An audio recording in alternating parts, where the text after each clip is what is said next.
దేవుని వాక్యం.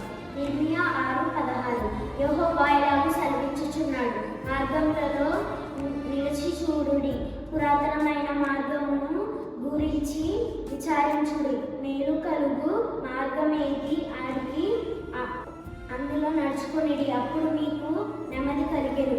యెహోవా ఇక్కడ ఏమని సెలవిస్తున్నాడంటే, మనం ఇక్కడ నేర్చుకోవాల్సిన మార్గం, మనం ఏ రీతిగా నడుచుకోవాలో, ఎలా ఉండాలో, మనకు మేలు కలిగిన మార్గం ఏదో. మనకు మేలైన మార్గము ఈ లోకంలో చెడు మార్గాలు ఉన్నాయి, మంచి మార్గాలు ఉన్నాయి. కానీ మనము మన మార్గము మేలుకరమైన మార్గం ఏదంటే మన దేవుని మార్గమే.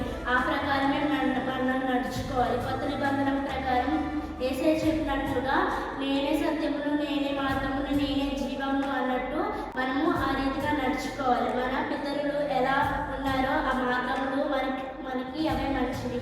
మనము ఆ రీతిగానే ఉండాలి. మన